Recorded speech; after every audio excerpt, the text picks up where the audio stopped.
Fala, pessoal, tudo bem? Nós estamos aqui ao vivo. Hoje é uma conversa debate, né? Entre um bolsonarista, o Dirceu Brandão, e a Kátia Magalhães, lavajatista. Bom, deixa eu me apresentar primeiro. Meu nome é Dirceu Brandão, faço parte de um movimento chamado Prolibertas. É um movimento que busca fazer palestras sobre conservadorismo, sobre liberalismo econômico e também sair como candidato através, nessas eleições de 2020, eu fui candidato a vereador aqui em Belo Horizonte, infelizmente ainda não ganhei, né? Mas vamos tentando.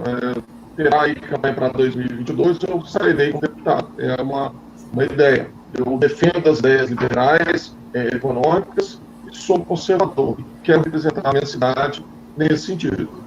Obrigada, Dirceu. Bom, antes de mais nada, boa noite, Daniel. Boa noite, Dirceu. Muitíssimo obrigada pelo convite aqui do canal Na Canela. Nos conhecemos por intermédio do meu canal e já aproveito aqui para divulgar o canal Kátia Magalhães Chá com Debate, que é um canal liberal conservador.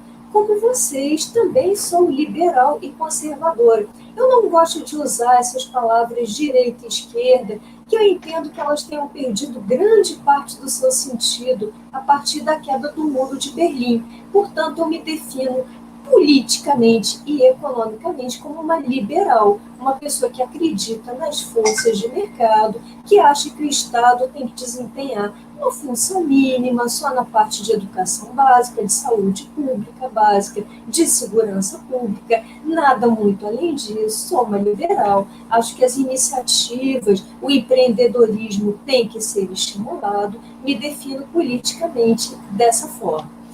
Sou advogada, tradutora e idealizadora, realizadora desse canal, Kátia Magalhães Chá com Debate, onde, ultimamente, tenho criticado sobremaneira o governo Bolsonaro, apesar de ter votado nele, apesar de ter acreditado nas promessas que levaram Bolsonaro ao poder, sobretudo em dois ramos principais, no ramo do combate à corrupção e no ramo econômico, com toda a pauta privatista das reformas estruturantes, que infelizmente não têm sido implementadas.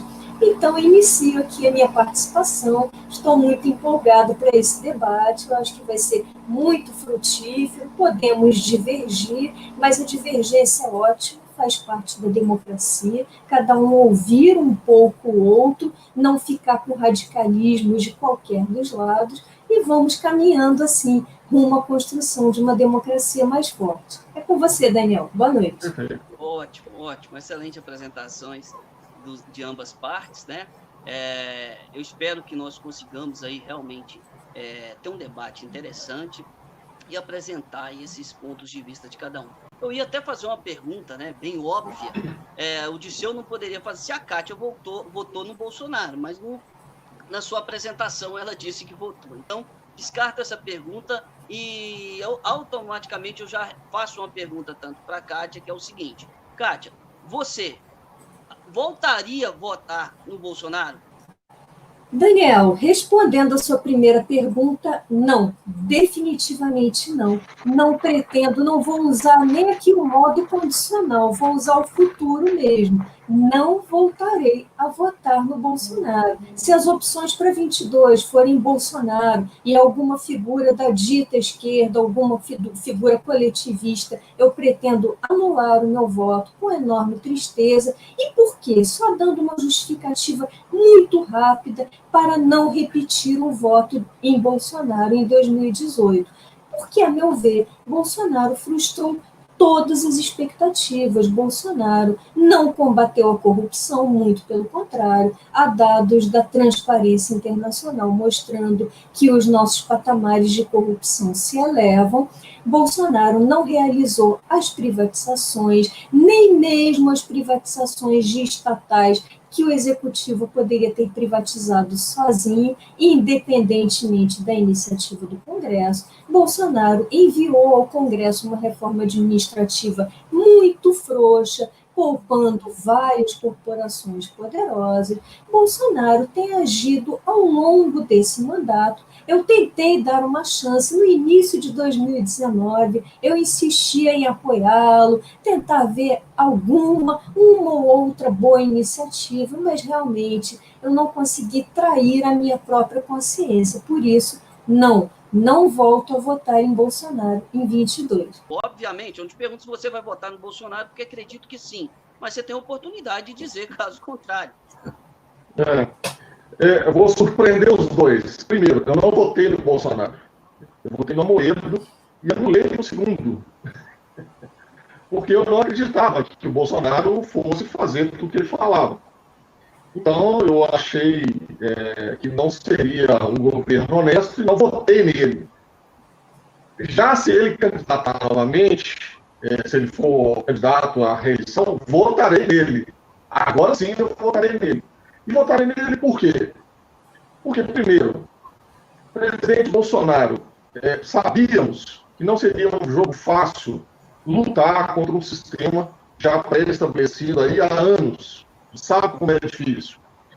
Bolsonaro foi o único, eu nunca vi, eu tenho 46 anos, eu nunca vi um presidente bater no peito e falar: eu não vou dar nenhum cargo político do primeiro escalão para partido político. Eu nunca vi isso na minha vida, nunca vi.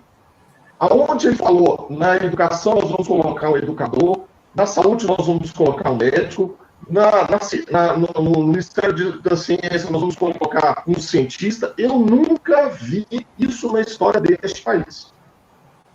Então, quando eu vi isso, eu falei: poxa, esse cara tem uma proposta diferente. Esse cara realmente está cumprindo aquilo que falou na campanha. E a partir daí eu passei a apoiar o presidente Bolsonaro. Então, eu sou o inverso da Kátia. A Kátia votou nele, agora disse que não vai votar. Eu sou o contrário. Eu não votei e agora eu vou votar. Porque eu acho que ele merece uma segunda chance. Eu acho que essa coisa de pensar que governos são 100% defensáveis, isso não existe, isso é uma teoria. Né? Isso nunca vai existir. Nós nunca vamos ter um governo que nós podemos bater no pé e dizer 100% perfeito. Isso não existe. Bolsonaro tem uma série de defeitos. Ontem mesmo eu estava conversando com o Daniel sobre isso.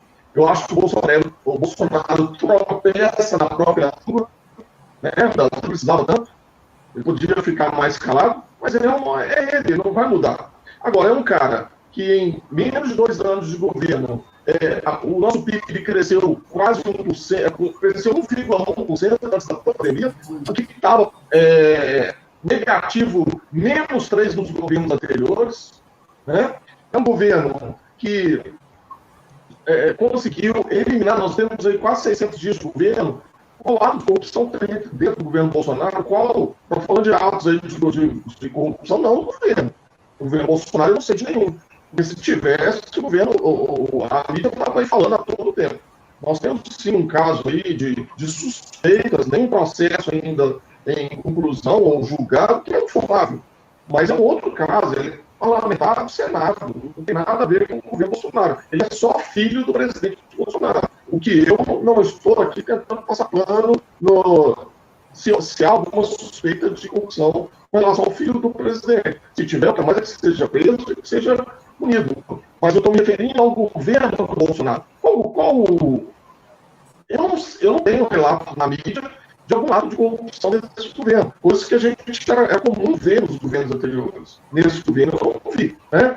Nós tivemos aí uma série de pautas que o governo Bolsonaro colocou, mas infelizmente foram engavetadas. Nós tivemos aí, por exemplo, coisas que nunca foram feitas pelos pobres, para os pobres, nos governos esquerdistas, como, por exemplo, diminuição de juros. Nunca na história nós tivemos um juros tão baixo. Nunca tivemos. Nunca tivemos uma inflação tão baixa antes da pandemia. Porque agora nós tivemos a pandemia que atrapalhou tudo. Nós estávamos em franca expansão economicamente falando. Enquanto nos governos anteriores o PIB estava só caindo, durante 3 anos seguidos o PIB estava menos 3. Com 12 meses de governo Bolsonaro, o PIB cresceu 1,1. As estatais, nos governos anteriores, davam prejuízo de 35 bilhões de reais. Isso não estou falando, não. Isso é uma pesquisa do J.R. Guzzo, um jornalista sério. Estava um prejuízo de 35 bilhões. O governo Bolsonaro já tem um lucro de 70 bilhões, ou seja, o dobro do que era o prejuízo. Então, assim, é claro, o governo Bolsonaro tem uma série de falhas. Não tiro a razão da Caixa com relação às colocações dela. Mas é um governo que indiscutivelmente tem olhado mais para os povos.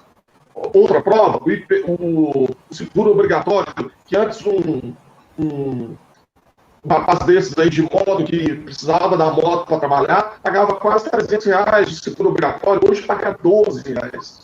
R$12. Isso é olhar para os pobres. Né? E é coisa que os governos anteriores não faziam. Sabe? Mas, infelizmente, a pandemia prejudicou a nossa economia. Hoje a inflação está alta, o preço dos alimentos está alto. Mesmo assim, estamos em situação muito melhor que outros países, como a Argentina. Está desenterrando carne de frango estragada para comer, porque não tem. Ok. Então, assim, o nosso governo, ele tem sim uma série de falhas, mas está indo num ritmo que eu gosto, que eu acho que vai funcionar. Bom, deixa eu parar, porque senão eu não termino de falar as coisas boas desse governo. Ok, beleza. Então você automaticamente disse que não votou, mas agora você viu oportunidades para votar no Bolsonaro. Kátia votou e não votaria novamente em Bolsonaro. Eu queria saber da Kátia, quando que você abandonou o barco, Kátia? Você desistiu de votar em Bolsonaro. E a pergunta para o Disseu é o seguinte: o que tem que acontecer para que você tome uma decisão de deixar o governo? Qual a situação do seu limite? Você fala, se acontecer isso, eu deixo o governo. Você me perguntou o que me faria tirar o apoio do presidente Bolsonaro. A única coisa que hoje me faria realmente desvincular de qualquer apoio ao presidente Bolsonaro seria se eu descobrisse que o governo Bolsonaro é um governo corrupto. Ou seja, se o Bolsonaro é um presidente corrupto. Isso sim me faria tirar todo o apoio do presidente. Porque eu não creio que isso irá acontecer. Haja vista que se ele já tivesse, ao longo dos seus mais de 30 anos de carreira, algum ato de corrupção, com certeza a Globo já teria descoberto, já estaria exposto para todos os meios de comunicação, porque o maior interessado em derrubar o presidente Bolsonaro é a Rede Globo. Então, eu tenho certeza que isso já teria sido descoberto. Como não tem, eu não acredito que ele fará isso logo agora com o presidente da República. Ok. Kátia, você pode responder, por favor. Claro, com o maior prazer. Deixa eu fazer uma réplicazinha. Primeira fala do Dirceu e agora essa segunda intervenção dele, sobre corrupção no governo Bolsonaro. Também eu, Dirceu, logo no início do governo, acreditei que ele fosse um cara probo, um cara honesto, quando ele apresentava aquelas listas da Odebrecht e falava as gargalhadas, que poderiam procurar o nome dele, mas que não iriam encontrar. Mas eu acho que a gente tem que abrir os olhos para os fatos, ainda que os fatos muitas vezes doam. Veja bem, quando você disse que não há processo, há processo contra o filho, e, inclusive, duas questões aí que eu queria colocar. O filho não conheceu o senhor Fabrício Queiroz por mérito próprio. O Flávio não era amiguinho de praia, de botequim do Fabrício Queiroz. Quem apresentou Fabrício a Flávio foi o pai, Jair Bolsonaro, pai, e uma amizade de longuíssima data. E eu me dei ao trabalho de analisar o despacho do juiz Flávio Itabaiana, também Flávio, um juiz aqui do Rio, de uma vara criminal do Rio, quando determinou a prisão de Queiroz e Márcia, sua esposa. E as provas são inequívocas, são extremamente robustas em relação ao elo de Queiroz e, consequentemente, de Flávio com milícias. Para quem não souber, eu sei que vocês são do estado de Minas, mas eu sou aqui do Rio. Para quem eventualmente não saiba, milícias são facções criminosas muito poderosas aqui no Rio e, segundo várias provas coletadas pelo Ministério Público, e aí eu me refiro a ligações telefônicas interceptadas, e-mails, zaps, tudo isso, são provas muito robustas, não são provas de ouvir dizer, não é uma testemunha ou outra, são provas bem robustas da ligação de Flávio e, sobretudo, do pai Bolsonaro com essas milícias via Queiroz. E dessa forma, ao que tudo indica, isso está em andamento, sim, está em andamento aqui no órgão especial do Tribunal de Justiça do Rio, por uma decisão teratológica que determinou um foro privilegiado que o Flávio não tem mais. Expliquei tecnicamente lá no meu canal por que ele não tem mais, mas de toda forma o tribunal manteve. O Ministério Público do Rio, curiosamente, perdeu o prazo para esse recurso, então ele responde sim a um processo. E quando se lê Flávio, leia-se Bolsonaro, porque o principal articulador desse suposto esquema do gabinete de Flávio, a saber, Queiroz, era homem de extrema confiança de Bolsonaro há mais de 30 anos. Afora isso, ele responde sim a um inquérito no Supremo Tribunal Federal, que era relatado por Celso de Mello e agora está para relatoria, vai ser sorteado, não sei, na mão de quem caiu. Inclusive, outro dia ele se recusou a ir depor nesse inquérito ensejado por aquela demissão de Moro, quando o Moro pediu demissão e suscitou diversos fatos bem suspeitos de interferência na PF, sobretudo na PF aqui do Rio, onde correm as investigações contra Flávio, e dessa forma, lamento dizer, assim, 2 processos, esse no Supremo e o do Flávio, o tal filho 01, entenda-se que é ele. E veja, o processo de Flávio é tão intimamente relacionado ao Bolsonaro, que Bolsonaro, desde que chegou ao Planalto, tem tentado e conseguido, infelizmente, aprovar várias medidas que liberam, que mitigam muito as penas de bandidos. Vejam, aquele pacote anticrime do Sérgio Moro, que foi completamente desvirtuado e foi sancionado por Bolsonaro em sua versão desvirtuada, contempla, por exemplo, a figura do juiz das garantias, que foi uma emenda proposta por quem? Por Marcelo Freixo. Por que será que Bolsonaro sancionou a figura do juiz das garantias, que é uma figura que favorece muito o fenômeno da prescrição e, com isso, favorece a impunidade? Aquele polêmico artigo aquele polêmico artigo 316, em sua nova versão, que foi inserido no Código de Processo Penal, que deu ensejo até a libertação daquele traficante perigoso do PCC, lembram disso? Foi sancionado por Bolsonaro. Outro artigo que relaxa muito a vida das pessoas, a vida de pessoas ligadas ao crime.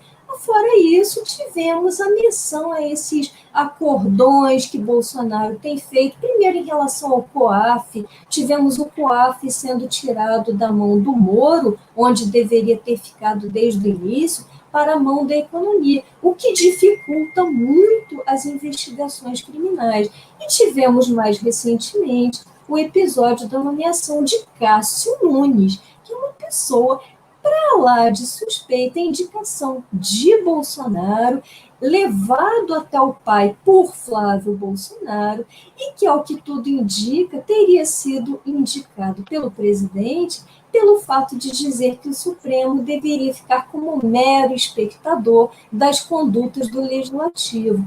Portanto, Dirceu, eu entendo a sua postura, a sua vontade de continuar acreditando, mas realmente as evidências me parecem bem robustas.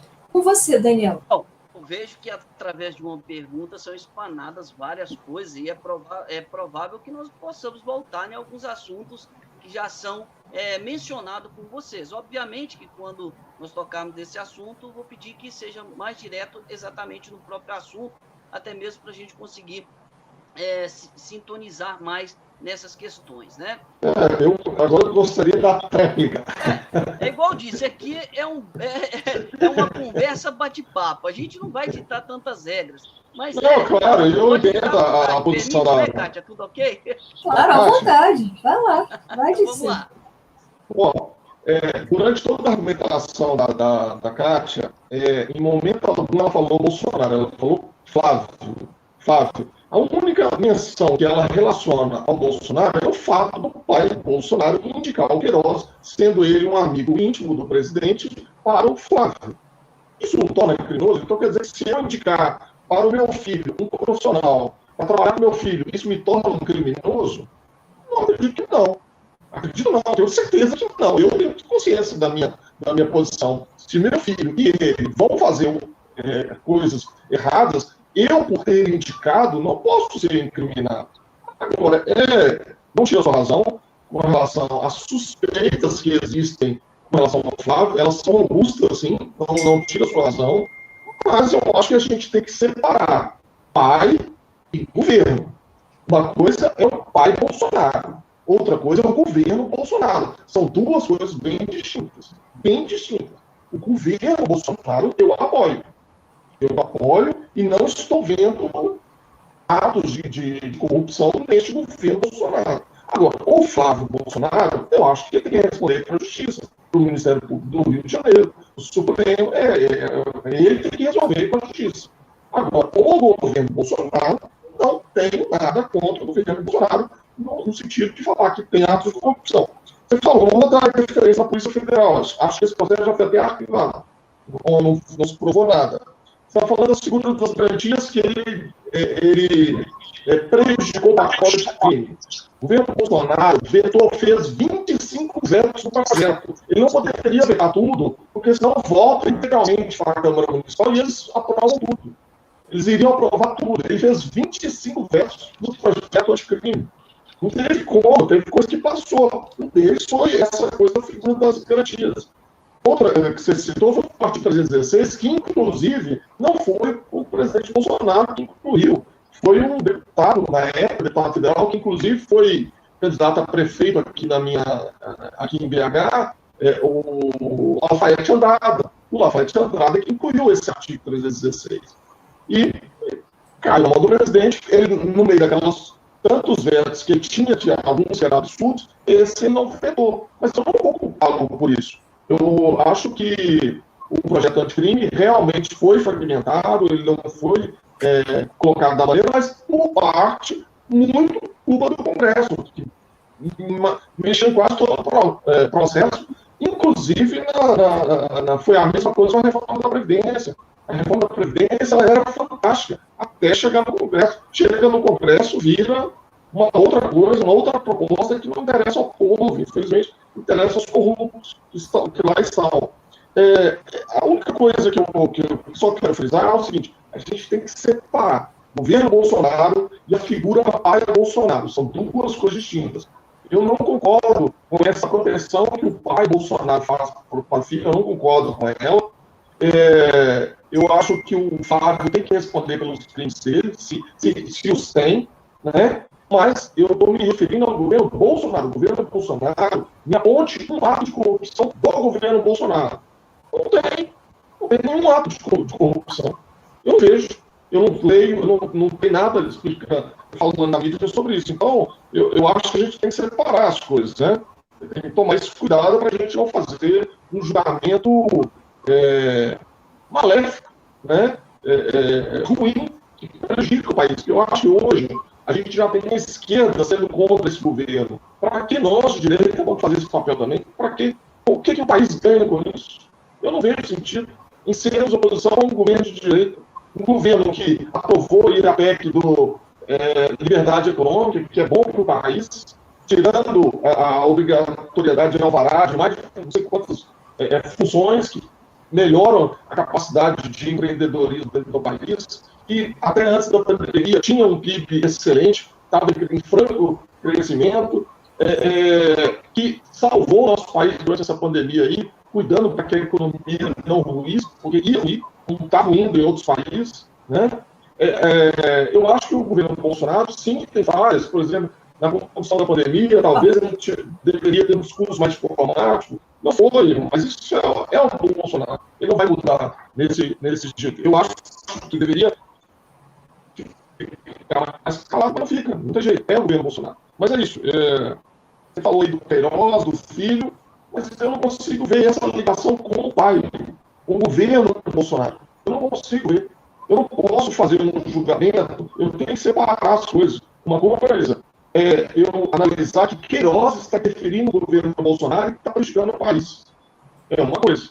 Agora, uma coisa é a vida particular do presidente Bolsonaro tentando fazer ali ações que podem privilegiar o filho dele, porque o filho dele está no processo. Eu acho que até, não estou querendo justificar, mas ele é pai. Ele vai querer sim proteger o filho. Mas, enfim, e essas ações não estão diretamente ligadas ao governo Bolsonaro. É isso que eu quero dizer. A gente tem que separar essas duas coisas. E nós, de direita, nós temos a obrigação de olhar o governo Bolsonaro. Porque os problemas com o Flávio, a justiça tem que olhar. Não é a gente da direita que tem que fazer isso. Ok. Vamos só aqui, algumas pessoas, boa tarde, boa noite, né? Sandra Neves, aí o Eduardo Machiori deu boa tarde, Paulo Henrique, Sandra falou que estava ouvindo bem os três, John Madureira falou lutar contra o sistema. Ele está totalmente inserido nesse sistema. Eu acredito que ele esteja falando do Bolsonaro, né? Aí veio o John de novo falando errado, concordando com a fala de algum de vocês. John novamente participando, falando do PIB. Aí o Novo Impacto colocou que a Kátia está arrebentando no debate aí. Obrigada. Colocou maior. Aí vem o John, ele falou assim, a economia conseguiu o recorde da moeda mais desvalorizada do mundo. Vocês querem aproveitar esse ponto para falar sobre a economia atual do nosso país? Queria... Olha, eu acho que a gente... Pode falar, Kátia, perdão. Obrigada. Não, eu queria só fazer já que vocês tocaram nesse assunto economia, queria fazer algumas colocações da parte de economia. Eu não sou economista, mas eu tenho lido muito a respeito. E economia foi exatamente uma das áreas cruciais que me fizeram votar no Bolsonaro, mais especificamente no Paulo Guedes, o então posto Ipiranga. Imaginei que fosse ser um super ministro da economia. E já que vamos falar um pouquinho de economia, eu queria começar fazendo um contraponto, algumas colocações da última fala do Dirceu. Primeiro, quando ele aludiu à questão econômica, a questão da reforma da Previdência. Dirceu, observe que durante a gestão Bolsonaro, há certas categorias que estão sendo muito beneficiadas. Por exemplo, você sabia que o Bolsonaro não para de aumentar as vantagens, as benesses para os militares, o que está sendo revisto até pelo TCU e quebra por completo o paradigma de uma ortodoxia fiscal e econômica tão defendida por nós liberais? Outra coisa, sobre as suspeitas de corrupção, que você tenta desgrudar por completo as figuras Flávio e Jair, o que, a meu ver, é impossível, e falando em economia e dinheiro, há várias suspeitas aí de desvios na SECOM, desvios bem milionários, na figura de uma outra pessoa, que tudo indica bem ligada a Bolsonaro, que é o advogado Frederico Assef, que teria sido advogado de Flávio e hospedou, entre aspas, Queiroz naquela mansão lá de Atibaia, onde ele foi encontrado e preso. Mas retomando aqui o tópico economia, que eu acho importantíssimo, a nossa economia está num atoleiro, a meu ver, porque o Bolsonaro não ousou tomar medidas de ortodoxia econômica que tinham sido prometidas lá na campanha. Por exemplo, uma coisa que foi pouco divulgada. Vocês sabiam que lá para o final de 2019, bem na surdina e abafadinho, o Brasil, o governo Bolsonaro, criou mais uma estatal, a Nave Brasil, para ficar ali com o Ministério da Defesa, fazendo companhia à Infraero, que não só não foi privatizada, continua estatal, como agora acompanha a sua irmãzinha estatal, a Nave Brasil. Imaginem para quê? Deve ser um cabide de emprego tremendo ali. Ainda por falar de economia, outro dia eu li um verdadeiro desabafo de Paulo Guedes, dizendo que sim, que o país não consegue avançar na agenda de privatizações E muitas pessoas culpam só o Congresso. Eu sei que grande parte do Congresso é corporativista, é dominada por facções ainda ligadas ao atraso, mas não vamos esquecer que existem várias estatais que podem ser privatizadas só por determinação do Executivo, como, por exemplo, a EBC, que o Bolsonaro em campanha chamava, e a meu ver com acerto, de TV do Lula. Cadê que a EBC foi privatizada? Não foi. E outro dia o Guedes fez um desabafo dizendo que sim, estamos atrasados na agenda privatista porque vários ministros gostam de ter estatais nas suas pastas. Ou seja, é um reconhecimento explícito de que ele está lá. E as principais figuras ligadas à desestatização começaram a desembarcar do governo, como, por exemplo, Salim Matar, que é um liberal conhecido, desembarcou do governo, não aguentou aquilo ali e deu uma declaração recente afirmando que a quantidade de liberais atualmente no governo cabe em uma van, num veículo apertadinho. Imaginem quantos liberais estão lá em Brasília. Então, passo a palavra de volta aí, Dirceu, Daniel. Eu acho assim, que com relação à economia, a gente só está vendo o lado ruim. Essa semana foi anunciado a criação de mais de 400 milhões de empregos. Então, isso é um bom sinal que a economia, depois de 8 meses, né, da turma do fica em casa, a gente está conseguindo ainda assim gerar empregos. O país economicamente não está bom, não estou dizendo que está bom, mas está numa crescente e eu espero que continue assim. Quanto aos militares, eu concordo com você, Kátia. Realmente a reforma da Previdência privilegiou os militares. E eu não concordo com esse privilégio que foi dado aos militares. Se era para ser o sacrifício, deveria ser de todos, e não foi. Eu concordo com você, não vou tirar sua razão nessa parte aí.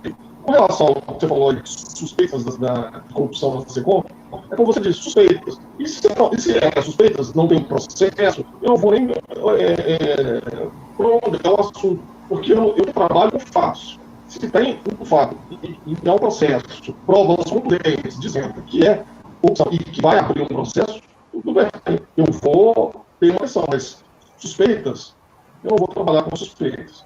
Com relação às privatizações, eu acredito que já no ano que vem nós teremos aí a privatização dos Correios. A gente sabe que o serviço público não é tão rápido, as coisas acontecem tão rapidamente como acontece no setor privado, e tudo no serviço público é mais lento, é mais ineficiente, é mais devagar. Então, não vão culpar o presidente Bolsonaro também por mais essa, né?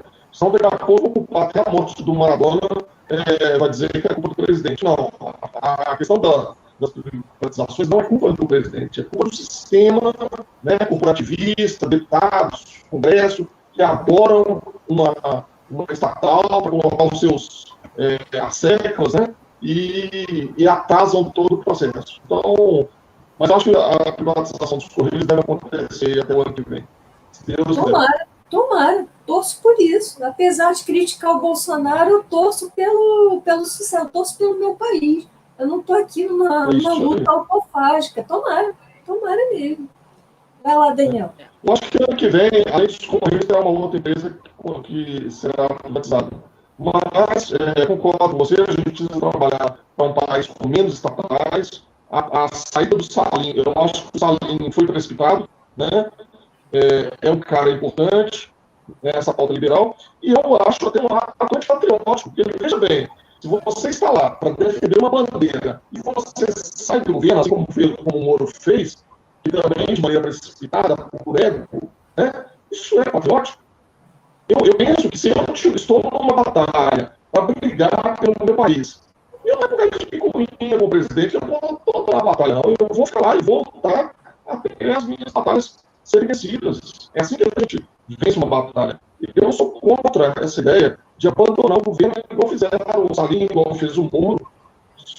Ajudou mais em quê? Me fala, o que ajudou eles a terem saído? Nada. Vamos lá, pessoal. Não aconteceu nada. Então é isso. Eu acho que a gente precisa ter uma postura mais patriótica e concluir o zero. Né? As eleições municipais acabaram há pouco tempo, ainda temos aí o segundo turno em algumas cidades. Eu quero saber de vocês o resultado dessas eleições, principalmente para as prefeituras, foi benéfico ou maléfico a Bolsonaro? Olha, eu acho que foram maléficos, pelo menos é o que indicam os dados. E aí eu não colocaria só o Bolsonaro, colocaria PT, Lula, colocaria alguns caciques. E vou dar como exemplo aqui a minha cidade. Infelizmente, o candidato que eu apoiei, que eu apoio, do Partido Novo, que é o Fred Luz, não conseguiu chegar ao segundo turno, lamentavelmente, porque era um grande gestor, uma pessoa de histórico ilibado. E agora, no segundo turno, vamos ter uma situação paradoxal aqui no Rio. Porventura, para vocês que estiverem nos ouvindo não forem do Rio, de um lado, vamos ter Eduardo Paes, que é réu num processo de improbidade administrativa. Do outro lado, vamos ter um bispo bem fundamentalista, uma pessoa também suspeita de vários casos de corrupção e, sobretudo, virtualmente inelegível, que só conseguiu continuar concorrendo graças a uma liminar do TSE. Uma situação inusitada que só acontece no Brasil. Então, eu acho que o apoio do Bolsonaro, na verdade, foi um ônus, pelo menos é o que os números indicam. Foi um ônus aqui para o Rio. Veja, os dois candidatos que ele apoiou. Crivella está muito abaixo de Paes e Luiz Lima nem apareceu, não teve a menor perspectiva de ir ao segundo turno. Então, acho que o apoio, os candidatos que grudaram em Bolsonaro ficaram muito prejudicados. Com você, Dirceu. Concordo com a sua análise, realmente, nas duas extremidades, né? Os dois cabeças aí, tanto da esquerda quanto da direita, no caso da direita, o presidente Bolsonaro, concordo com você, é uma pena, né? Eu estava crente que nós teríamos uma direita forte a partir de agora, e as eleições municipais provaram que não, provaram que o país ainda está em franco retrocesso, com as pautas da esquerda, né? Na verdade, nem a pauta da esquerda, a esquerda também perdeu muitas carteiras. Quem ganhou muito nisso foi o Centrão. O Centrão é quem mais ganhou nessa história toda. Uma pena, porque eu acho que a gente precisa trabalhar para um país mais livre, né, com menos burocracia, e a população ainda não entendeu isso. É uma pena. Mas concordo com a análise da Cátia, ela foi perfeita. Os dois extremos perderam muito nessas eleições. Quem foi apoiado pelo presidente perdeu, e quem foi apoiado pelo Lula também perdeu. Legal.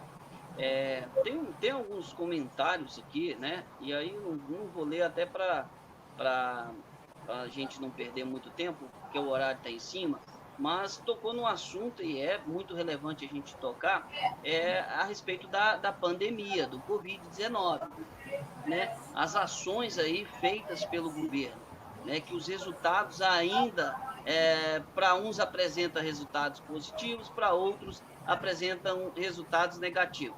O que eu vou precisar explanar a minha opinião agora é que há poucos dias eu vi um apoiador de Bolsonaro criticando, né? Parece que o Boulos teve Covid. Aí agora ele está dizendo que o Boulos foi o responsável, ou será o responsável por passar Covid para várias pessoas. Mas essa pessoa é que apoia que o Boulos fique nas ruas, que não tenha fechamento de empresas, etc. Quero saber o seguinte, no geral, pessoal, o que vocês acham das ações de Bolsonaro em relação ao Covid, em relação à vacina? Vocês tomariam, se tivesse disponível hoje para a gente? Pode começar. Não, desculpa, não ouvi o final da pergunta. Em relação à vacina? Em relação à vacina, se tivesse disponível hoje, você, Cátia, você, Dirceu, tomaria? Quer responder, Dirceu? Deixa eu começar. Bom, vamos lá. Sobre as ações do Bolsonaro, todos sabemos que as ações dele foram limitadas pelo STF, ou seja, o presidente Bolsonaro não teve qualquer gerência sobre ações a tomar com relação à pandemia. Todas essas ações ficaram a cargo de prefeitos e governadores, tiraram totalmente a autonomia do presidente Bolsonaro. Diante dessa falta de autonomia, lhe restou a questão da economia, onde ele destinou mais de 80 bilhões para todo o país para combate à Covid. Pois bem, com relação à economia, por exemplo, o nosso prefeito aqui em Belo Horizonte recebeu do governo Bolsonaro 400 milhões de reais para combate à Covid, ou seja, para estruturar os hospitais. O que o prefeito Calil fez? Destinou todo o dinheiro, 70% do dinheiro, para a Secretaria de Assistência Social, ou seja, combate à cesta básica. É o que o prefeito aqui de Belo Horizonte fez. Pegou todo o dinheiro do governo Bolsonaro, que era para estruturar os hospitais, e destinou para a compra de cesta básica. Ou seja, compra de votos. Foi eleito aqui com quase 65% dos votos, graças ao presidente Bolsonaro, que deu a ele os recursos para fazer isso. Mas, com relação à vacina, então vamos lá, em relação às vacinas. Isso, segundo o portal 360, que fez uma análise de várias vacinas. Malária, tempo de pesquisa, 140 anos. Tuberculose, 138 anos para tentar achar uma vacina. Dengue, 113 anos. Zika, 73 anos. AIDS, tem 37 anos que estão tentando desenvolver algum remédio, alguma vacina para essa doença. Covid-19, 5 meses. Você tem coragem de tomar? Eu não. Eu não tomo. Não teve a doença que teve o menor tempo de pesquisa foi a cachumba. Se levou 4 anos para se desenvolver a vacina. 4 anos. Eu acho que um vírus que veio da China e, diferente, a vacina também que veio da China, é algo, para mim, no mínimo, rir da minha cara, né? É rir da minha cara. E eu não tomo. Eu, particularmente, perco meu emprego, se for caso, minha empresa me obrigar a tomar, eu não tomo. Porque eu não vou ser cobaia de um sistema que eu não sei. Não sei se vocês estudaram sobre a vacina. Uma das fórmulas da vacina, que é a de Oxford, ela age diretamente no DNA da pessoa. Ou seja, ela altera alguma propriedade do DNA. Isso com a probabilidade de ter um câncer de 10, 15, 20 anos. Eu não vou cometer esse erro. Eu não vou injetar no meu corpo uma vacina que foi pesquisada em menos de 5 meses, que veio exatamente da China, autora da maior pandemia no mundo. Eu não vou fazer isso. Né? Então, eu vou lá responder a minha parte, vou dividir em 2 subpartes. Primeiro, foram as medidas do Bolsonaro em relação à pandemia.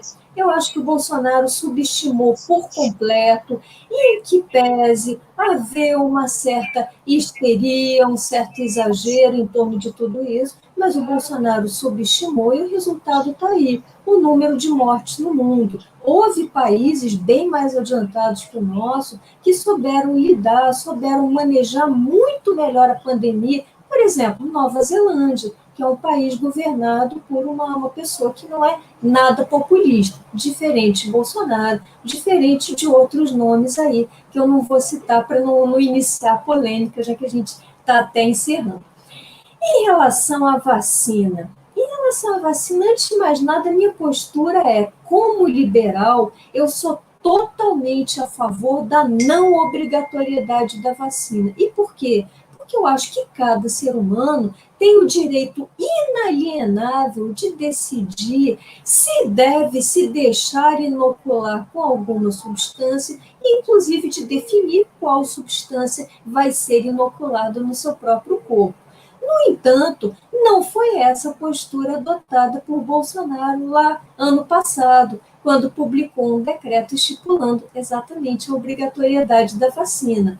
Mas, passado quase um ano, Bolsonaro vem aí tentar posar de liberal, que eu enxergo, pelo menos essa é a minha concepção, eu enxergo hoje que nunca foi, e vem dizer que é contra a obrigatoriedade da vacina.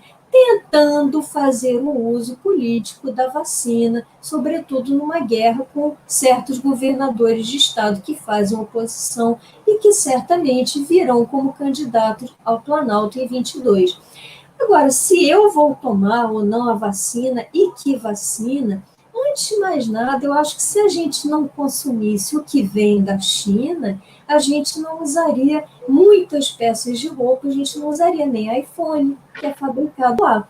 Eu sei que a China é uma ditadura terrível, mas eu acho que as relações entre os países têm que ser pautadas pela impessoalidade e pelos interesses comerciais.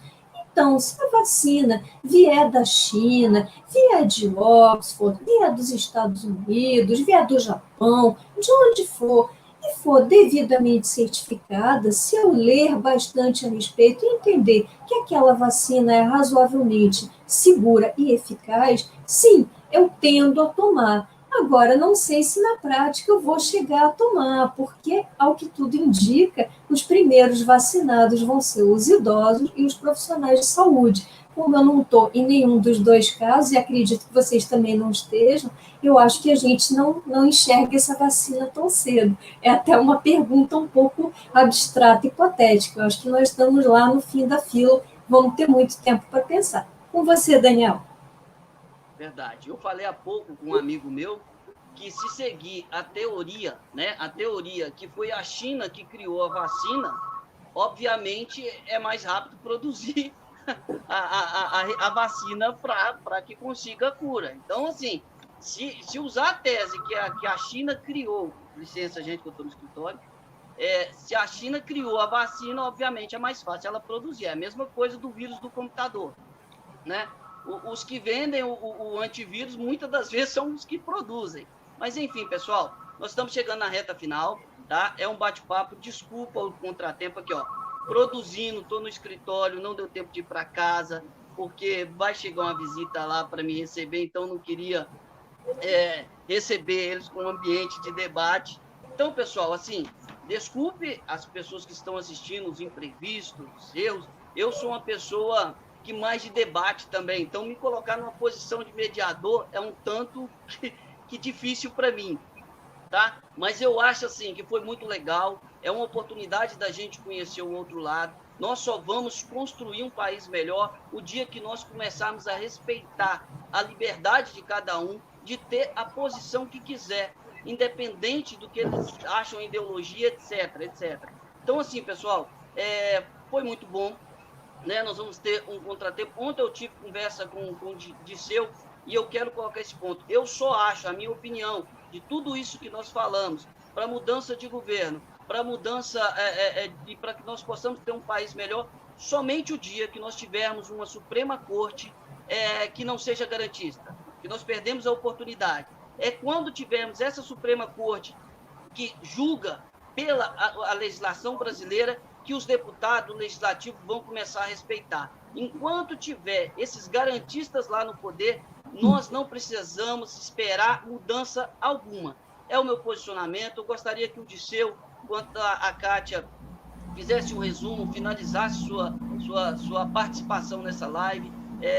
Nós vamos depois editar essa live, cortar alguns pontos e lançar ela na íntegra aí para as pessoas assistirem. Peço às pessoas que estão aqui no canal, que vão passar por aqui, vai no canal da Kátia Magalhães, né, que é o Café com... Kátia Magalhães é o meu nome, Chá com Debate. Chá com Debate. Chá com Debate. E o canal do Disseu, que é o Facebook Disseu Brandão, /Disseu Brandão BH. Então, pessoal, uma oportunidade de vocês acompanhar essas duas pessoas aí excelentes, né, que estão em prol do Brasil lutando para que nós possamos ter dias melhores. Pode começar aí, Disseu, finalizando, a Kátia finaliza para a gente. Só aproveitar a despedida, colocar uma posição aqui para a Kátia. Uma coisa é usar peça de roupa, celular, outra coisa é injetar uma substância no meu corpo. Tem uma diferença enorme entre essas duas coisas, né? Com relação ao...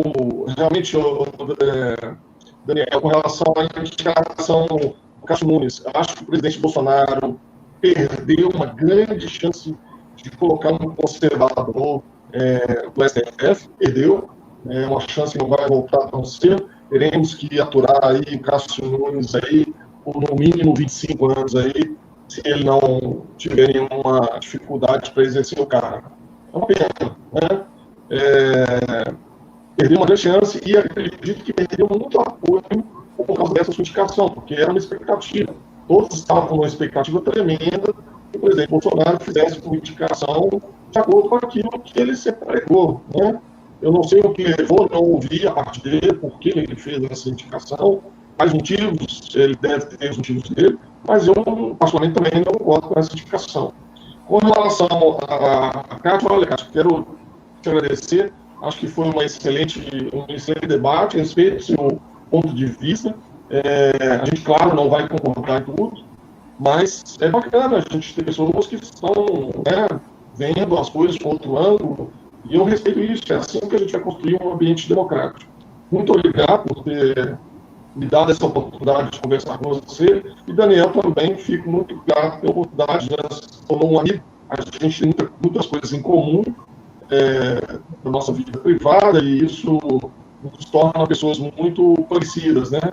E quero muito agradecer a ambos por termos essa oportunidade de discutir.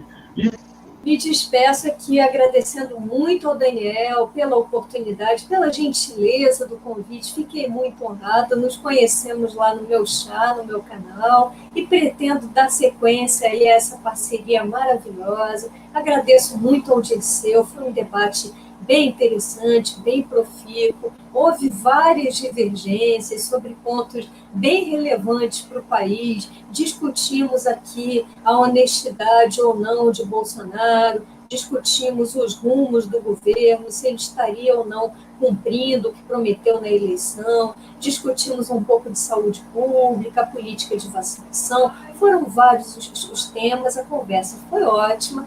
E se encerrou com a fala do Daniel, muito bem-vinda, sobre o Supremo, esse tribunal que eu comento sempre lá no meu canal, e na maior parte das vezes com palavras muito ásperas. Infelizmente, o nosso Supremo, que já foi glorioso, já abrigou grandes juristas, hoje se apequenou, vem se aviltando a interesses mesquinhos, e como diz até o eminente professor Dr. Modesto Carvalhosa, um dos maiores especialistas no Brasil em direito societário e em corrupção, Modesto Carvalhosa diz que o Supremo se tornou uma verdadeira fábrica de habeas corpus. Eu acho que essa expressão é para lá de eloquente, resume bem a insatisfação do Daniel, a minha própria insatisfação de várias pessoas de bem com uma instituição que deveria prestar relevantes serviços ao país e, infelizmente, tem falhado sem cessar. E o último episódio triste envolvendo o Supremo foi essa nomeação de Cássio Nunes, foi aquela sabatina ridícula no Senado. Fiz um programa a respeito disso, está lá no meu canal, por favor, me deem a honra, que foi uma sabatina para inglês ver, na verdade, foi um grande acordo entre amigos, e temos aí Cássio Nunes, o recém-nomeado por Bolsonaro, sentado na cadeira do Supremo de forma inconstitucional, como também sustentou o professor Carvalhosa. Inconstitucional por quê? Porque ele não tem nem notório saber jurídico e nem reputação ilibada. Infelizmente, com essa observação triste, me despeço, torno a agradecer e desejo uma ótima noite a todos aqui. Boa noite. Agradecer também as pessoas que estão participando aí no chat, tá? Uma oportunidade para vocês que estão aí criar vínculos com a gente, né? Para que nós possamos propagar esse objetivo nosso, que é bater de frente com a corrupção, porque nós que saímos às ruas, né, em prol de um país decente, nós voltaremos à rua, mas tem que saber que enquanto tiver essa ideologia política, eu não vou para as ruas para mim ficar somente sendo um idiota útil, né? Então a gente precisa ter definições para que possamos ir para as ruas e cobrar dos governos. Faltou pouco, gente, faltou pouco se objetivamente o Bolsonaro tivesse cumprido tudo aquilo que ele propôs em campanha. Pessoal, eu também agradeço muito, peço desculpa aí os erros, Na verdade, a gente fica um pouco tenso, é a primeira vez, né? Todo escritório, então muitas coisas vão acontecer. Mas nós temos aqui o canal aberto para que possamos bater esse bate-papo, talvez semanalmente, tem muitos assuntos para a gente debater. É uma oportunidade do meu público conhecer o Disseu, conhecer a Kátia, e a mesma forma o público de vocês nos conhecer, tá bom? Deus abençoe vocês, muito obrigado. E os inscritos, as pessoas seguidores do nosso canal, compartilhem o máximo aí, tá bom? Um abraço a todos, até mais. Tchau, tchau.